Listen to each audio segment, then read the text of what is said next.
Welcome back to this video, guys. Today I will be turning our favorite avatar characters into fashion models. Let's just get right into it. Water. So first off, we have Katara. Honestly, the reason I chose to draw her first is because she is literally already serving like mother.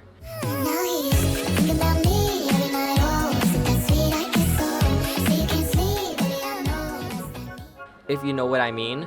Like, I chose to draw her from the first season because literally from the first introduction, she was already serving, she was already giving us looks, and like, I really loved her, okay?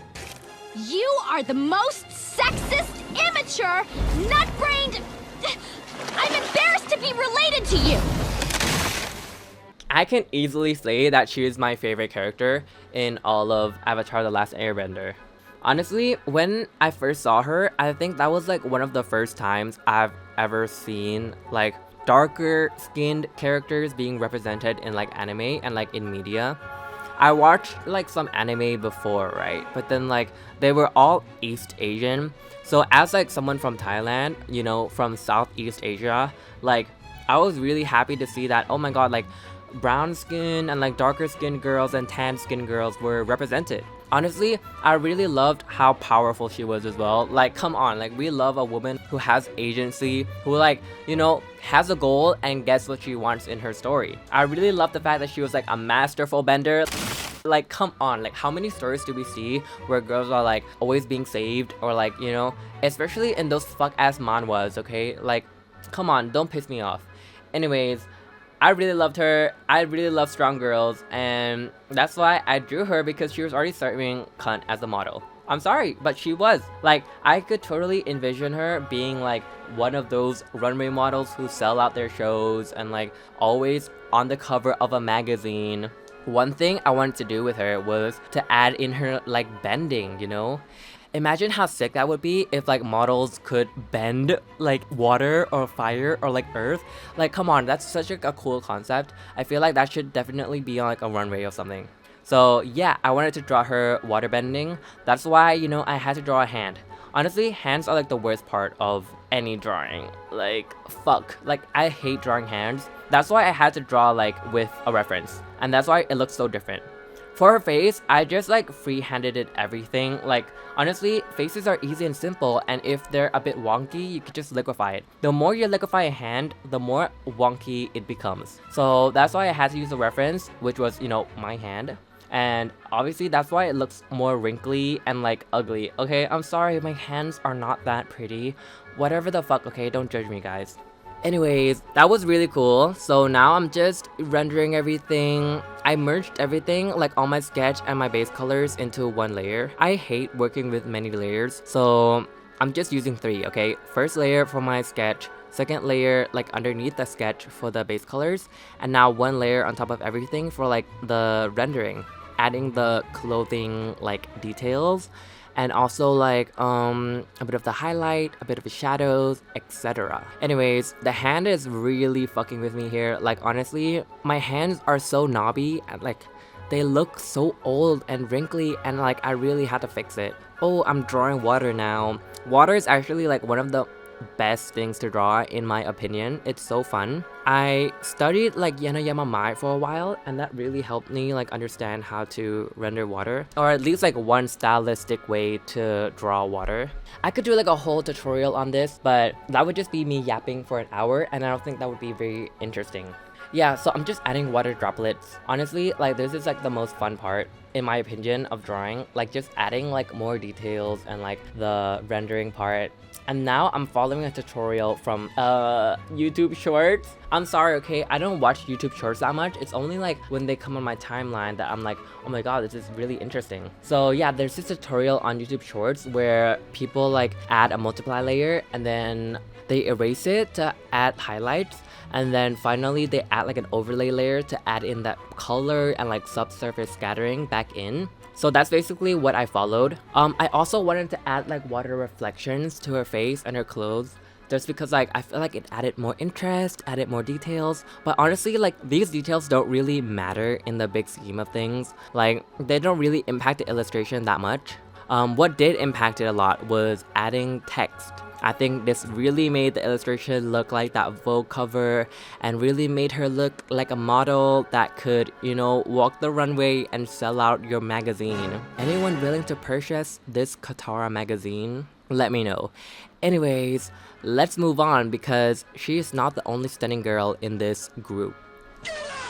Next up, we have Toph Beifong. Honestly, I told you how much I loved to see a strong girl, and who is the strongest girl in the universe? Probably Toph. Like, when she first discovered metal bending, I was so shocked, I was so surprised, I was so psyched, it was so cool. She was already basically the strongest earthbender, and then she invented another bending style when she was still a kid.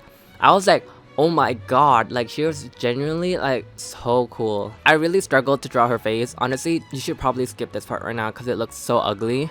But I do fix it eventually, thank god. And one thing I was really confused about in her new design from the movie leaks was her bun. Because honestly, I don't really know how that works. But maybe if it's traditional and Chinese, I kind of understand it, whatever. The thing about the movie leaks is I really tried not to watch it, but I have been seeing so many edits on my TikTok For You page, and come on, all of them are rocking it. All their designs are so awesome, and literally everything about these characters are so hot.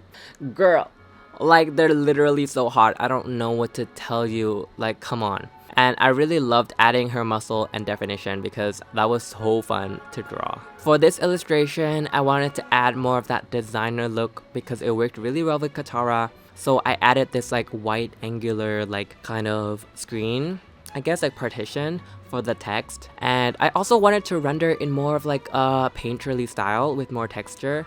So I used a painting brush to do her skin and her hair and her clothes and her background and everything, right? Yeah, I think this part really took the longest because I really focused on rendering this time. So obviously a lot of it is more textured, but I don't know. I don't really know which rendering style is really better because in the end this did take me less time than Katara, but maybe it was because I had a reference image, okay? I'm sorry everyone, spoilers, because this is a screenshot from the movie. Yeah, I used a reference image of this one, which was really hot. So I don't know what to tell you, man. She is really giving in this movie. Anyways, I could totally see Toph being a model. I don't think she would like being a model, but people would love seeing her as a model. I'm sure of it. In my headcanon, right, when she got popular in the Avatar universe, she totally took over the tabloid magazines because she is such a unique character, and I feel like the media would love that and people would eat that up. In my head, she is already a model, okay? I'm just drawing her in her stylish outfit to, give her this editorial.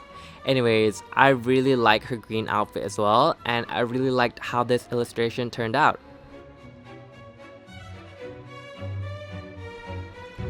Last but not least, we have the Fire Lord himself, okay? So like Toph, I kind of drew him from the movie, but not really. I mean, I like the way, he looked, of course, in the movie, but I literally don't know how to draw old men. I mean, I don't know how to draw men in general, so making him look mature is so hard. You can really tell what I focused on in this illustration. Y'all, I mean, y'all can't, be mad at me, okay? Literally, it was the edits putting poison into my head.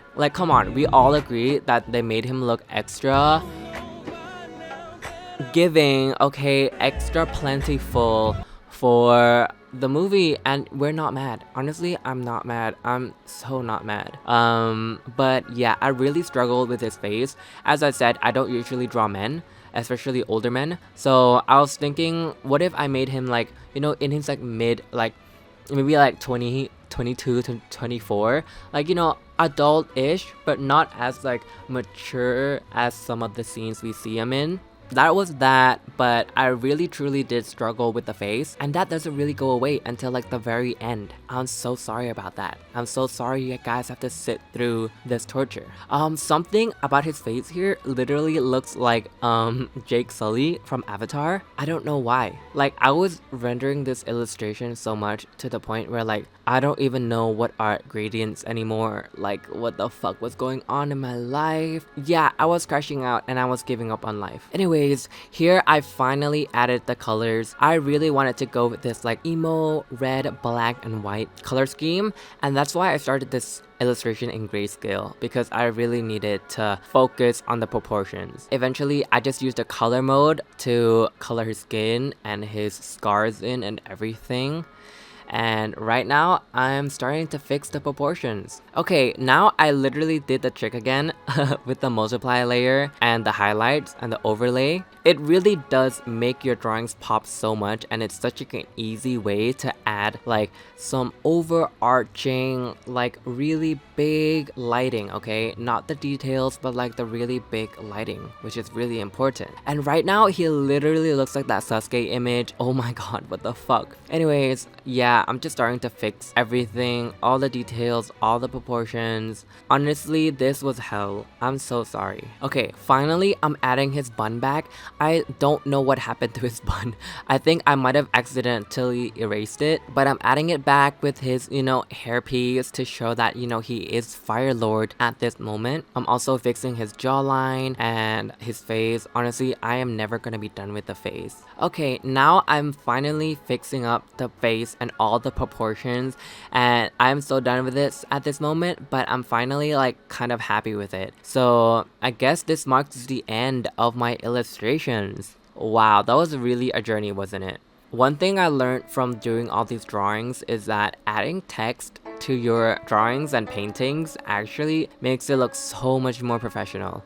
Like, I don't know what happened, but once I added the text, right, it just looks so much more refined and editorial, and it really made them look like models. And honestly, I don't think it was the text. I think the avatar characters were basically models already. Like, come on, you can't tell me Zuko doesn't have like his whole magazine or newsletter in the Avatar universe. Like, Toph already owns her whole world. Like, she owns everything, okay? And Katara is always serving. So let me know which of these characters you think are serving the most, and which one would make it as models in real life. Thanks so much for watching, and please leave a like and subscribe if you guys love to support a small artist, okay? I'm sorry, I just need to say it. Bye bye!